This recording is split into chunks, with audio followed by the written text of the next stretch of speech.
YouTube? Another day, more analysis. Tuesday night, chilly out here in Wisconsin, but I'm going live on YouTube exclusively on there, as y'all know, with that instant basketball analysis. The Rockets ended up beating the Clippers 102-95. Clippers 25-28 now, 12-17 on the road. The Rockets go to 33-19 and 8-6, 18-16 at 18-6 at home. And then you look at the Rockets, they won the first quarter 27-26. They lost the second quarter 26-24, but they did win the third quarter 27-20. And then they also won the fourth quarter 24-23. Quite a quite a Claude Leonard. He ended up giving the Clippers best offensive performance, something that he's been doing for a while this season. These people saying he's playing his best basketball of his career. Well, he had a game where he could have been a little bit more efficient. Other than that, it was another good performance. He played 31 minutes, had 24 points. That was game high for the Clippers. He went 7 of 19 from the field, 2 of 7 from three, 8 of 9 from the free throw line. He had 8 boards, which was tied for the most on the team with John Collins. He had 3 assists, 1 turnover, 1 steal, 2 offensive rebounds, 1 personal foul, and a minus 16 and plus minus. He can score that basketball, man. He can get to the basket. He can get close to the basket and finish. He can hit the mid-range. He can hit the three. He can be physical enough to get to the free throw line and aggressive enough too. Um, he just missed some shots.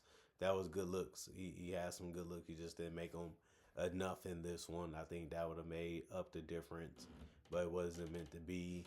John Collins played 31 minutes also, but he had 17 points. He went 8 of 14 from the field. He missed all of his threes, but it was only 2. He went 0 of 2 from 3, 1 of 2 from the free throw line. He had 8 boards, 1 assist, 1 turnover, 2 offensive rebounds, 1 personal foul, was a minus 11 and plus minus. Not much more you can ask from him. You know, he got good high percentage looks throughout the entire game. You just hope that he made them, and he did at a good enough percentage. But it can be that way when teams rely on you more than ever because the other starters didn't even score in double figures. Derrick Jones Jr. played 27 minutes. He had 6 points. He went 2 of 7 from the field, 2 of 6 from 3, meaning most of his shots was from the 3-point line. And he didn't shoot a terrible percentage, but obviously they needed more to be able to win this. 1 rebound, 1 turnover. He did get 2 blocks. That was the most in the starting lineup. Tied for the most on the team. He also had no personal foul. Was a minus 7 and plus minus. Brook Lopez, 29 minutes, 7 points for him. 3 of 6 from the field, 1 of 2 from 3. Obviously, he's gonna take the 3 if you give it to him. He was able to make 1 and miss 1. Of the other shots came close by the rim. 2 rebounds, 2 turnovers, 1 steal, 1 block. He also had 3 personal fouls and was a minus 8 and plus minus. And Chris Dunn got a lot of steals, just bad passes that he was able to pick off. And he also only had 6 points in this game, going 3 of 5 from the field. He also missed a wide open dunk in this one in transition, and they couldn't score because he missed it. He also had 2 rebounds and 7 assists. He's going to have to defend. He's going to have to make them threes. He's going to have to cut to the basket out in transition a little bit more. But he also going to have to set up his teammates more if the ball gets in his hand. He has to be a better offensive player than he has been showing if this team is going to continue to win and try to make the playoffs, which it seems like they're still trying to do. 1 turnover, 1 offensive rebound, 5 personal fouls, and a minus 9. And plus minus, Banton made a fadeaway and a layup around the rim. He finished 2 of 2 from the field for 4 points in 5 minutes. He also had 1 rebound, 2 assists, and a steal. No personal foul, was a plus 8 and plus minus. Isaiah Jackson also was good around the rim. He went 2 of 2 also from the field in 5 minutes, but he had 5 points because he also went 1 of 3 from the free throw line. He also had 1 rebound, no turnovers, no personal foul, was a plus 8 and plus minus. Yankic played 13 minutes. He had 3 points.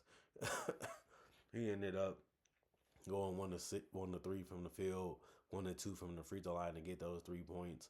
He had 4 rebounds, 1 turnover, 2 blocks, and also 2 offensive rebounds. 1 personal foul, was a minus 7 and plus minus. Jordan Miller kept making wide open looks, and you can't be mad at him for that. The problem was he went 3 of 6 from the free throw line and had 3 turnovers.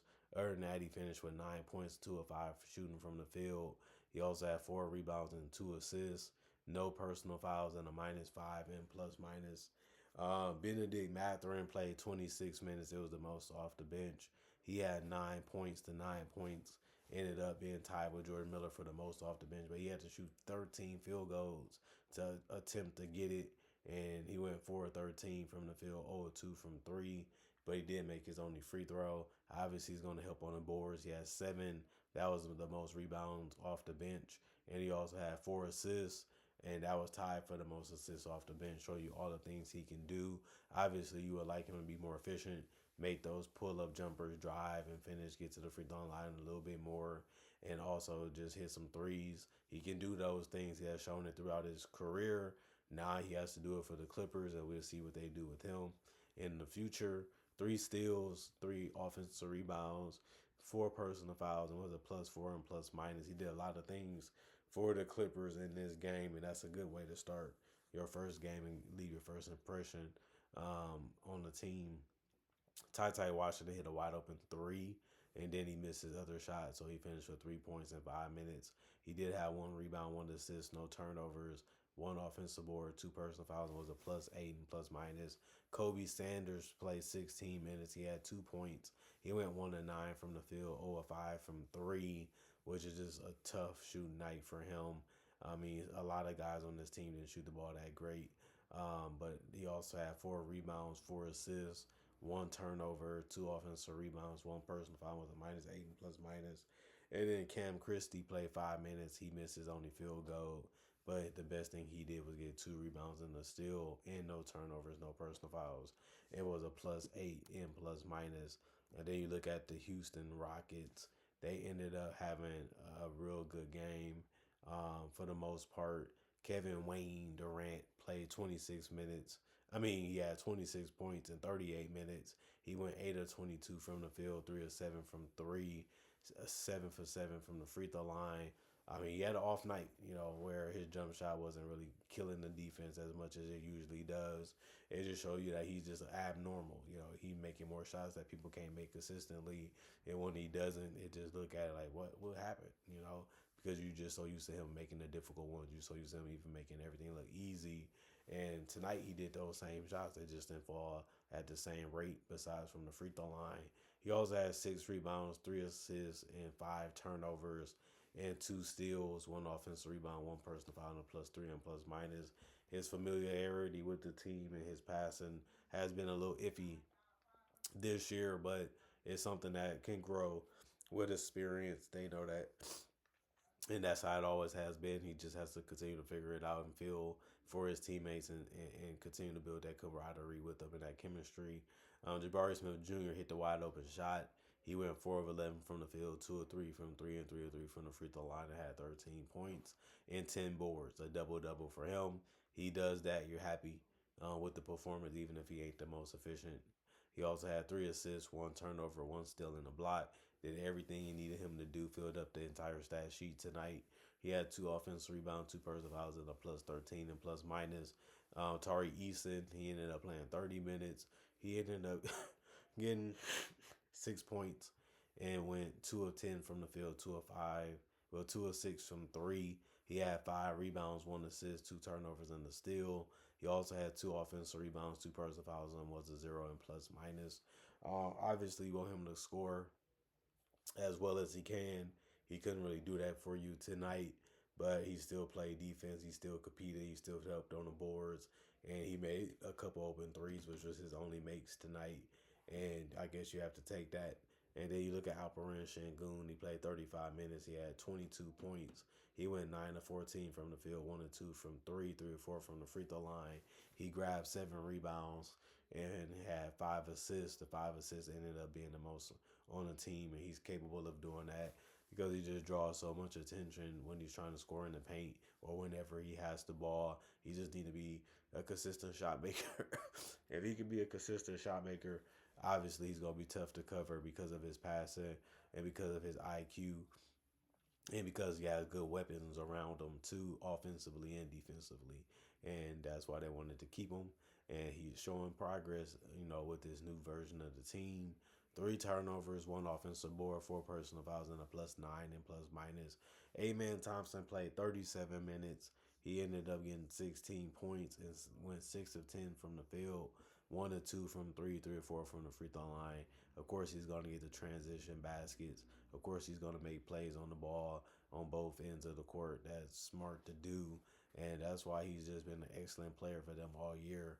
6 rebounds, 1 assist, 1 steal, 1 block. Um,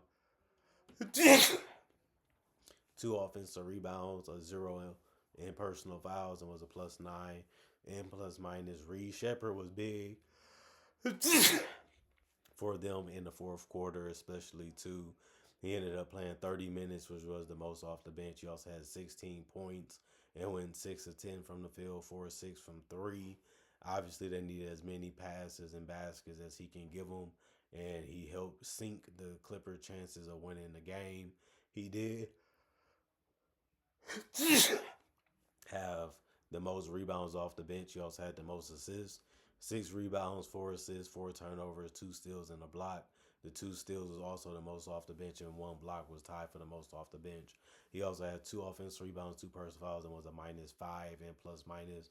Clint Capella played 13 minutes. He didn't score a basket because he didn't attempt any, including from the free throw line, but he did have 3 rebounds and 1 block and 2 personal fouls and was a -5 and plus minus. And then Dorian Finney-Smith played 20 minutes. He had 3 points, went 1 or 2 from the field. It was all threes that he took. He had 1 rebound, 2 assists, and 1 turnover with a block and 2 personal fouls. Was a +11 and plus minus. He's out there for his defense and his floor spacing ability, and that's what he brought to the table. And of course, Capella, if he gets a layup or gets a chance to get one or a dunk, he'll try. Didn't really see no opportunities for himself, so he just rebounded and tried to protect the rim as best as he could. 79 field goals from the Rockets, 46% from the field for them. 88 field goals taken by the Clippers, 41%. 28 3-pointers taken by the Rockets, they shot 50%. 30 taken by the Clippers, 27%. 18 free throws taken by the Rockets, they shot 89%. 23 taken by the Clippers, they shot 65%. 44 rebounds for the Rockets, 45 for the Clippers. 19 assists for the Rockets, 24 for the Clippers. 16 turnovers for the Rockets, 11 for the Clippers. And then 7 steals for the Rockets, 11 for the Clippers. Both teams had 5 blocks, 10 offensive rebounds for the Rockets, 17 for the Clippers, 34 defensive rebounds for the Rockets, 28 for the Clippers, and then 15 personal fouls for the Rockets, 18 for the Clippers. Good defensive game, good mid-range game and 3-point shooting game um, for the Rockets. And then the Clippers, they started off, you know, figuring out what was working and try to use it to their advantage. Then they just couldn't guard and defend. The Rockets the same, and things got a little easier for the Rockets, and things was hard and tough for the Clippers. Besides the fact that they got all those steals, and they also kept grabbing boards, so they tried to find a way to get back in the game. They tried to find a way to steal it from the Rockets, who was playing real well in that second half, but Clippers, they tried as hard as they could. They did what they could in the situations that they put themselves in, and they just couldn't overcome it. And the Rockets, they just kept reading and reacting, making the right play, making the right decision, making some tough ones here and there, and it was enough to get them to win. Comment, like, subscribe, share, hit that notification bell to get that analysis when it first come out. Y'all stay blessed up. Y'all stay good. Peace. And I'll see y'all later today, hopefully with more